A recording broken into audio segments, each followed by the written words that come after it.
Assalamualaikum warahmatullahi wabarakatuh. Perkenalkan, saya Andika Kusumawardhani dengan NIM F1C221040 dari Program Studi Matematika Fakultas Sains dan Teknologi Universitas Jambi. Pada kesempatan kali ini saya akan membahas tentang metabolisme. Lantas, apa yang dimaksud dengan metabolisme itu? Metabolisme berasal dari bahasa Yunani, yaitu metabolismos yang berarti perubahan.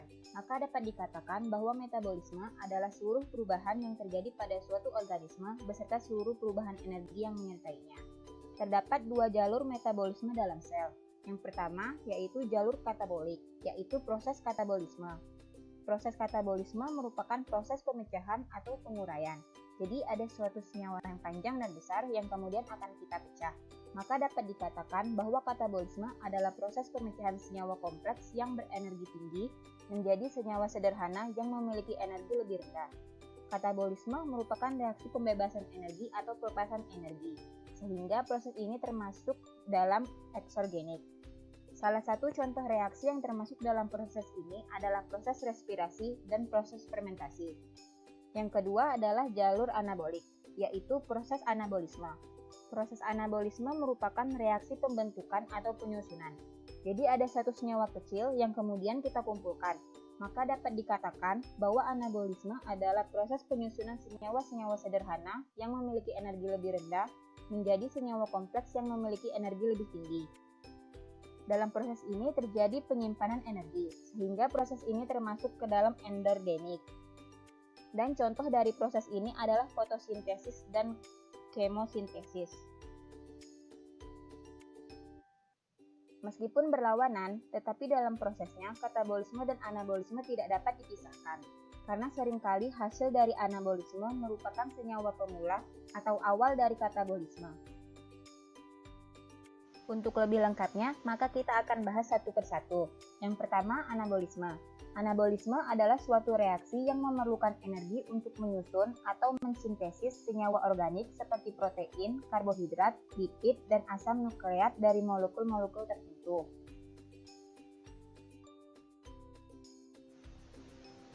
Dalam pengerjaannya, anabolisme memproses sintesis senyawa kimia kecil menjadi molekul yang lebih besar, seperti yang terjadi pada asam amino yang diubah menjadi protein. Dalam prosesnya, anabolisme membutuhkan energi dari luar di mana energi yang digunakan dapat berupa energi cahaya maupun energi kimia.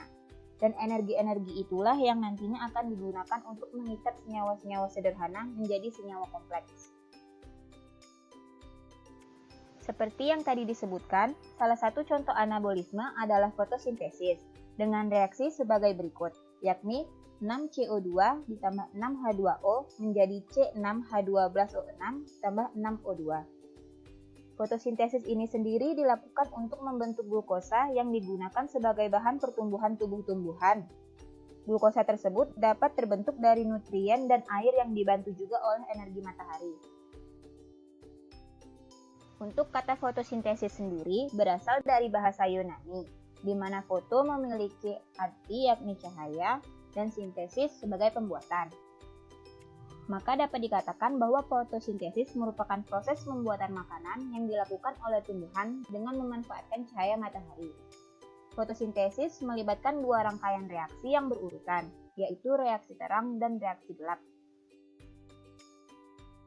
Di mana reaksi terang merupakan tahapan reaksi fotosintesis yang memerlukan cahaya matahari secara langsung, dan dalam prosesnya membuat perubahan senyawa H2O menjadi O2.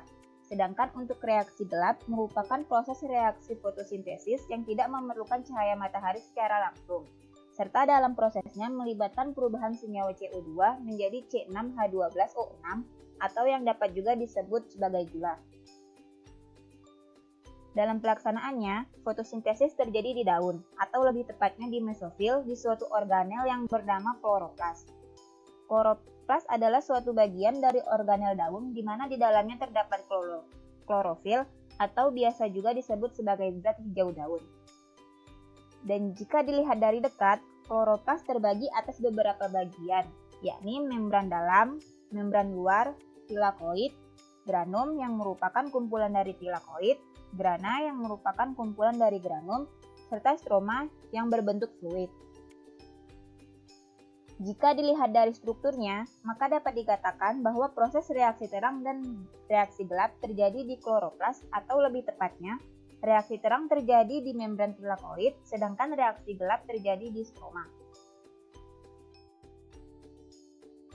Membicarakan tentang reaksi terang dan reaksi gelap, maka keduanya tidak dapat dipisahkan, karena sesungguhnya reaksi gelap hanya dapat terjadi setelah reaksi terang berlangsung, di mana hubungan keduanya dapat terlihat pada gambar berikut. Pada saat foton atau yang biasa kita sebut sebagai cahaya mengenai membran tilakoid, maka foton tadi akan dikonversi menjadi ATP dan NADPH, di mana dalam tahapan ini H2O akan mengalami fotolisis sehingga menghasilkan O2 yang nantinya akan dikeluarkan ke atmosfer dan menjadi pasokan oksigen yang kita hirup sehari-hari. Sedangkan ATP dan NADPH yang tadi didapatkan akan digunakan pada reaksi gelap yang terjadi di stroma. ATP dan NADPH tadi digunakan untuk mengkonversi CO2 menjadi C6H12O6 atau dapat juga kita sebut dengan gula. Pada tahapan reaksi gelap, NADPH+, fosfat inorganik dan ADP akan dikembalikan ke reaksi terang. Dikarenakan seluruh proses yang saling berkaitan inilah, reaksi terang dan reaksi gelap tidak dapat dipisahkan. Untuk lebih lengkapnya, maka kita akan bahas satu persatu. Yang pertama yakni reaksi terang. Reaksi terang adalah awal mula atau tahapan pertama dari fotosintesis yang mengubah cahaya menjadi ATP dan NADPH, di mana pada tempat prosesnya, yakni membran tilakoid, terdapat fotosistem yang merupakan alat untuk menangkap cahaya. Ada juga plastoquinon atau PQ, kompleks sitokrom atau CYT, plastocyanin atau PC, ferredoxin atau VD. Ada juga NADP reduktase yang akan membantu menghasilkan NADPH dan ATP sintase yang akan menghasilkan ATP. Gabungan dari seluruh alat-alat inilah yang nantinya akan membantu selama proses reaksi terang. Dalam prosesnya, reaksi terang juga terbagi menjadi dua, yakni fotofosforilasi non-siklik dan fotofosforilasi siklik.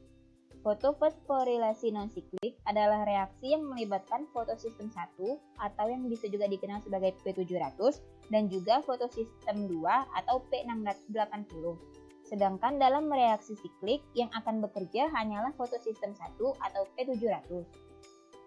Masing-masing fotosistem tadi disebut P700 dan P680 karena keduanya dapat menyerap cahaya dengan panjang gelombang 700 dan 680 nanometer. Lebih jelasnya, mari kita perhatikan proses reaksi terang fotofosforilasi non-siklik berikut. Energi foton yang berasal dari cahaya matahari akan diserap fotosistem 2 atau P680. Selanjutnya, energi foton dari cahaya akan memicu eksitasi elektron atau terlepasnya elektron yang akan ditangkap oleh akseptor primer. P680 akan mengalami kekosongan elektron yang akan menyebabkan fotolisis air, yaitu H2O akan diurai menjadi 2 ion hidrogen, 1/2 atom oksigen, dan 2 elektron. Nah, 2 elektron tersebut akan menuju ke P680 untuk mengisi kekosongan elektron agar tetap stabil. Oksigen akan dilepas ke udara, sedangkan hidrogen untuk sementara waktu akan tinggal di ruang tilakoid. Selanjutnya, elektron akan meninggalkan P680. Elektron ini akan dibawa oleh plastoquinon, sitokrom, dan plastocyanin. Pada saat plastoquinon mengirimkan elektron ke sitokrom, 4 ion hidrogen yang ada di stroma akan masuk melintasi membran tilakoid menuju ruang tilakoid, yang nantinya akan bergabung dengan ion H hasil fotolisis air menuju ATP sintase. Pada saat melintasi ATP sintase, terjadilah fotofosforilasi terhadap ADP dan P, sehingga dihasilkanlah ATP. Dan pada saat P700 juga terkena cahaya, elektron yang ada di P700 akan tereksitasi menuju akseptor primer, sehingga keadaan fotosistem 1 tidak stabil. Untuk menstabilkannya kembali, maka kekosongan elektron tadi harus diisi oleh elektron yang berasal dari P680. Maka elektron yang ada di plastocyanin akan menuju ke P700. Selanjutnya, elektron dari P700 akan menuju ke P-redoksin untuk ditransfer ke NADP reduktase. Elektron ini bersama NADP+ dan ion H+ akan menjalani suatu reaksi sehingga terbentuklah NADPH. Dengan demikian, jalur non-siklik ini menghasilkan ATP dan NADPH, di mana keduanya akan digunakan dalam tahapan reaksi gelap. Sedangkan untuk tahapan fotofosforilasi siklik dapat dijabarkan sebagai berikut. Fotosistem yang berperan pada jalur siklik ini hanyalah fotosistem 1. Reaksi pada fotofosforilasi siklik ini diawali ketika energi foton dari matahari ditangkap oleh P700 dan mengakibatkan eksitasi elektron. Elektron yang tereksitasi kemudian akan ditangkap oleh akseptor primer, yang nantinya akan dikembalikan lagi ke P700 melalui transfer elektron ferrodiksin, sitokrom, dan plastocyanin. Pada saat transfer elektron terbentuklah ATP yang berasal dari ADP dan P. Karena elektron kembali pada P700, maka tidak terjadi fotolisis air, sehingga pada fotofosforilasi siklik ini tidak dihasilkan oksigen dan NADPH seperti pada fotofosforilasi non-siklik. Sistem ini bersifat siklik atau berputar. Artinya, elektron yang dikeluarkan fotosistem 1 akan kembali lagi ke fotosistem 1. Hasil dari fotofosforilasi siklik adalah energi yang berupa ATP. Dan sekarang mari kita membahas reaksi gelap. Reaksi gelap atau yang dapat juga disebut sebagai siklus Calvin merupakan proses masuknya ion CO2 yang kemudian nantinya akan menghasilkan output berupa gula. Reaksi ini disebut juga sebagai siklus Calvin untuk menghormati penemu reaksi tersebut, yakni Melvin Allen Calvin. Serta reaksi yang berlangsung berjalan dengan berputar-putar sehingga menyerupai siklus. Siklus Calvin atau reaksi gelap dapat terjadi sesudah reaksi terang. Mengapa demikian? Karena seperti yang sudah saya sebutkan, bahwa dalam prosesnya reaksi gelap akan membutuhkan ATP dan NADPH yang dihasilkan oleh reaksi terang untuk membentuk gula. Hal penting yang harus kita ingat, gula hasil produksi langsung dari siklus ini bukanlah glukosa yang memiliki 6 atom karbon, melainkan senyawa gliseraldehid 3-fosfat atau G3P yang memiliki 3 karbon. Berbeda pada reaksi terang yang terjadi di membran tilakoid, reaksi ini terjadi di stroma pada kloroplas. Reaksi gelap memiliki 3 tahapan. Yang pertama adalah fiksasi, di mana 3CO2 akan berikatan dengan 3 senyawa berkarbon 5 yang bernama ribulosa bifosfat atau dapat dikenal dengan RUBP. Enzim yang mengkatalis tahap pertama ini adalah Rubisco. Rubisco merupakan enzim yang banyak ditemukan di kloroplas. Produk yang dihasilkan tahap pertama ini adalah senyawa yang disebut 6-carbon intermediate yang berjumlah 3 buah. Senyawa ini berumur pendek dan mudah menghilang karena keadaannya yang tidak stabil. Lalu senyawa ini akan segera dipecah menjadi 3 fosfogliserat sebanyak 6 buah. Tahapan yang kedua yaitu reduksi. Tiap molekul 3 fosfogliserat akan menerima tambahan fosfat dari ATP yang kemudian akan membentuk 1,3 bifosfogliserat. Dibutuhkan 6 ATP untuk mengubah 6 molekul 3 fosfogliserat menjadi 6 molekul 1,3 bifosfogliserat. Selanjutnya, molekul 1,3 bifosfogliserat akan mengalami reduksi oleh NADPH sehingga menghasilkan molekul gliseraldehid 3-fosfat atau G3P yang merupakan senyawa dengan karbon 3. Pada fase perubahan 1,3 bifosfogliserat menjadi G3P ini dibutuhkan 6 molekul NADPH yang akan dirubah menjadi 6 NADP+, dan pada tahap ini fosfat akan terlepas sehingga menghasilkan molekul G3P.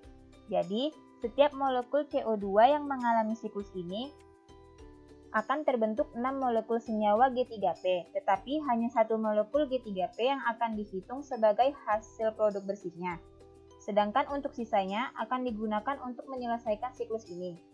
Tahap ketiga dan terakhir dari siklus ini adalah regenerasi RUBP, di mana 5 molekul sisa G3P tadi akan dikonversi menjadi 3 buah RUBP kembali melalui sebuah reaksi yang melibatkan fosforilasi ATP sebanyak 3 buah, sehingga 3 buah ATP ini akan membentuk 3 buah ADP. Jadi, untuk menghasilkan satu molekul G3P, siklus Calvin membutuhkan 9 ATP dan 6 molekul NADPH.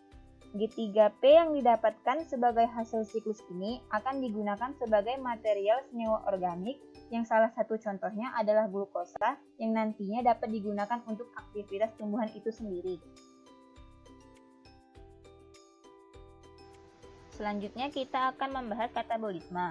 Katabolisme merupakan suatu lintasan metabolisme yang merombak suatu substrat kompleks molekul organik menjadi komponen-komponen penyusunnya sambil melepaskan energi yang biasanya dalam bentuk ATP. Pada lintasan katabolisme, molekul berukuran besar seperti polisakarida, lipid, asam nukleat, dan protein akan terombak menjadi beberapa molekul yang lebih kecil seperti monosakarida, asam lemak, nukleotida, dan asam amino. Seperti yang dikatakan pada saat pertama tadi, salah satu contoh katabolisme adalah respirasi.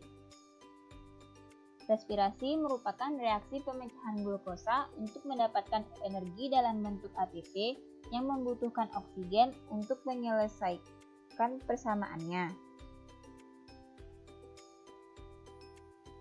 Respirasi adalah kebalikan dari proses fotosintesis, sehingga persamaannya juga kebalikan dari persamaan fotosintesis, yaitu C6H12O6 ditambah 6O2 menjadi ATP ditambah 6CO2 ditambah 6H2O.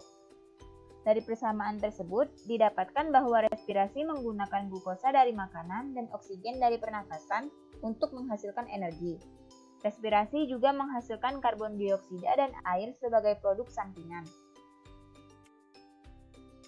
Proses respirasi ini sendiri terjadi di dalam mitokondria dan sitoplasma sel, di mana dalam tahapannya terbagi menjadi 4, yaitu glikolisis, oksidasi pirufat, siklus Krebs, dan rantai transport elektron yang akan kita bahas satu persatu nanti.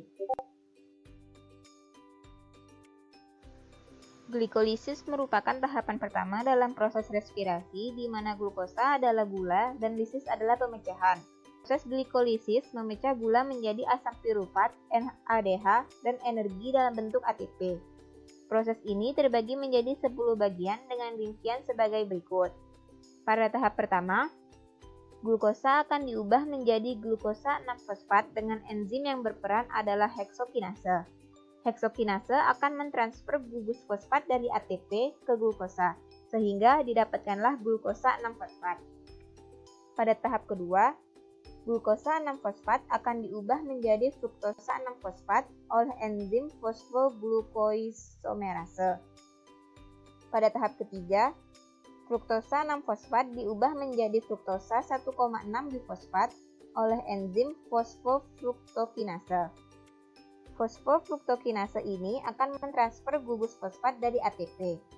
Pada tahap keempat, pemecahan fruktosa 1,6-bifosfat oleh enzim aldolase menjadi 2 buah gula yang memiliki 3 karbon yang berbeda, yaitu menjadi dihidroksiaseton fosfat atau DHAP dan gliseraldehida 3-fosfat atau G3P.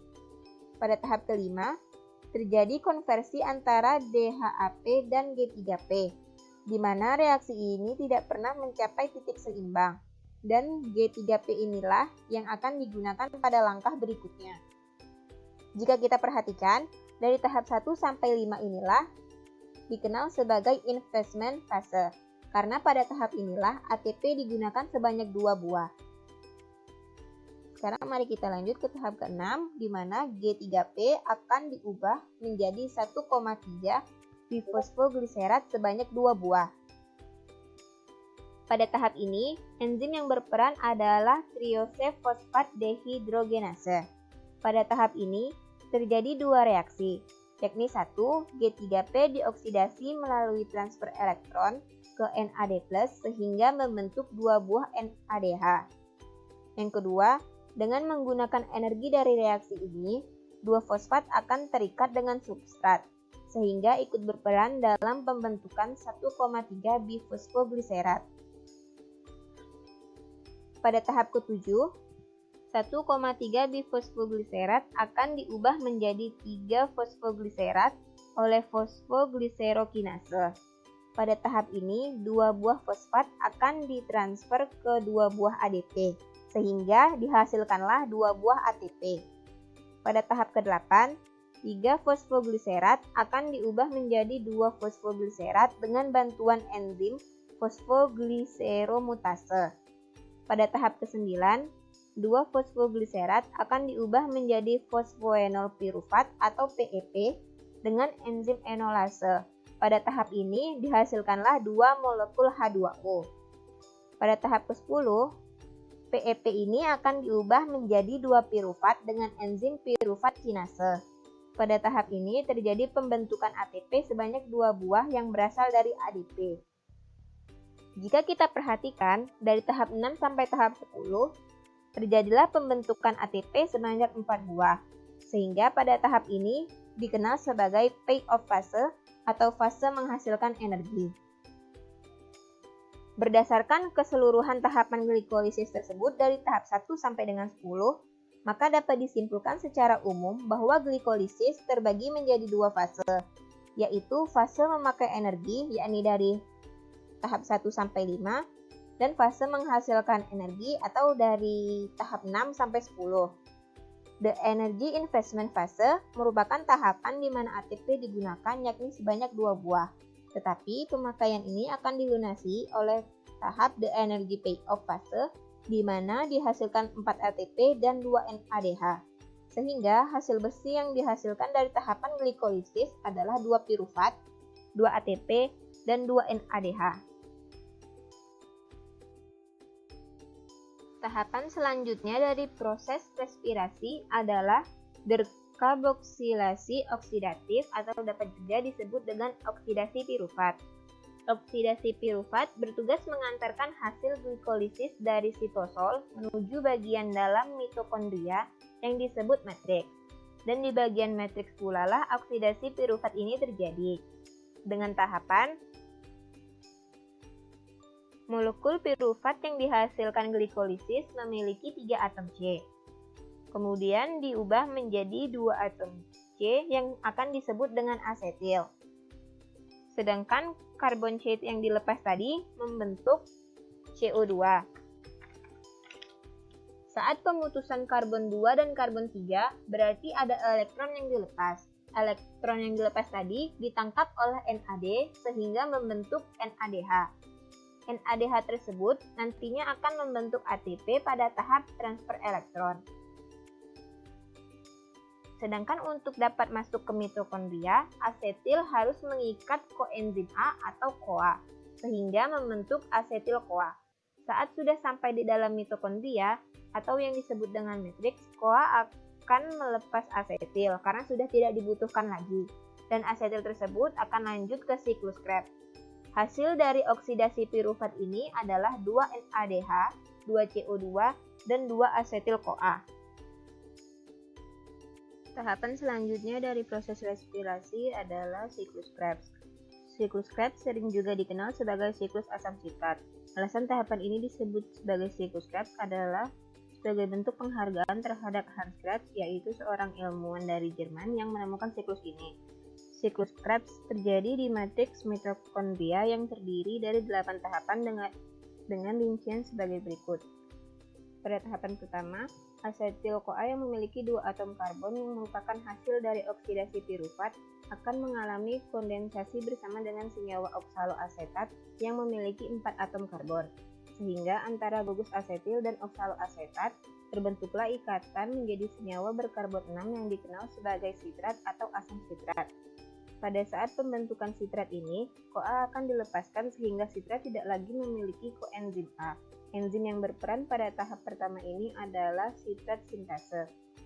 Pada tahap kedua, sitrat akan mengalami perubahan menjadi isositrat yang masih memiliki karbon 6. Pada tahap ini terjadi dua reaksi, yaitu pelepasan molekul air atau H2O yang prosesnya dikenal dengan dehidrasi. Namun pada tahap ini juga mengalami penangkapan molekul air yang dikenal dengan hidrasi. Tahapan kedua dalam prosesnya dikatalis oleh enzim akonitase. Pada tahapan ketiga, isositrat yang memiliki 6 karbon akan diubah menjadi alfa-ketoglutarat yang memiliki 5 atom karbon. Pada tahap ini terjadi reaksi pelepasan, yang berarti ada elektron yang juga dilepaskan. Elektron yang dilepas ini akan diterima oleh NAD+ sehingga membentuk NADH. Sedangkan untuk atom karbon yang lepas tadi akan berubah menjadi CO2. Dalam tahap ini enzim yang berperan adalah isositrat dehidrogenase. Pada tahap keempat, alfa-ketoglutarat yang memiliki 5 atom karbon akan diubah menjadi suksinil koenzim A yang memiliki 4 karbon. Berarti pada tahap ini juga terjadi pelepasan karbon yang diikuti oleh pelepasan elektron yang akan membentuk NADH. Enzim yang berperan pada tahap ini adalah alfa-ketoglutarat dehidrogenase. Pada tahap kelima, suksinil-CoA yang memiliki 4 atom karbon akan diubah menjadi suksinat yang juga memiliki 4 atom karbon. Pada tahap ini terdapat beberapa reaksi, yaitu fosfat inorganik akan berperan dalam pemutusan koenzim A, dan fosfat inorganik akan berikatan dengan GDP membentuk GTP. Enzim yang berperan pada tahap ini adalah suksinil-CoA sintase. Pada tahap keenam, suksinat yang memiliki 4 atom karbon akan diubah menjadi fumarat. Pada tahap ini terjadi pelepasan elektron yang kemudian akan ditangkap oleh FAD sehingga membentuk FAD 2 kali. Enzim yang berperan adalah suksinat dehidrogenase. Pada tahap ketujuh terjadi perubahan fumarat menjadi malat, di mana enzim yang berperan adalah fumarase. Pada tahap ini terjadi penambahan air atau H2O. Pada tahap terakhir, malat akan diubah kembali menjadi oksaloasetat. Pada tahap ini pula terjadi pembentukan NADH yang berasal dari NAD+. Enzim yang berperan adalah malat dehidrogenase. Dengan demikian, dalam satu kali siklus menghasilkan 3 NADH, 1 FADH 2 kali, dan 1 ATP. Karena pada oksidasi piruvat menghasilkan 2 asetil-CoA, berarti pada siklus Krebs ini hasil akhir yang diperoleh adalah 6 NADH, 2 FADH 2 kali, dan 2 ATP. Tahapan terakhir dalam proses respirasi adalah rantai transport elektron. Rantai transport elektron merupakan proses produksi ATP dari NADH dan FADH 2 kali yang dihasilkan dalam glipolisis, oksidasi piruvat, dan siklus Krebs. Tahapan ini terjadi di mitokondria, lebih tepatnya adalah membran dalam atau krista. Disebut rantai transport elektron karena dalam prosesnya terjadi transfer elektron dari satu protein ke protein yang lain, dan oksigen berperan sebagai penerima elektron terakhir yang akan membentuk H2O. NADH dan FADH 2 kali harus diubah menjadi ATP karena NADH dan FADH 2 kali merupakan salah satu bentuk energi tetapi belum dapat digunakan oleh tubuh, sehingga harus diubah menjadi ATP agar dapat dimanfaatkan oleh tubuh. Dengan cara perubahannya yaitu mengkalikan 3 untuk NADH dan dikalikan dengan 2 untuk FADH 2 kali, sehingga didapatkanlah tabel energi berikut dengan total energi 38 ATP, yang kemudian berkurang menjadi 36 ATP karena 2 ATP digunakan untuk menembus mitokondria pada tahapan glipolisis menuju oksidasi piruvat.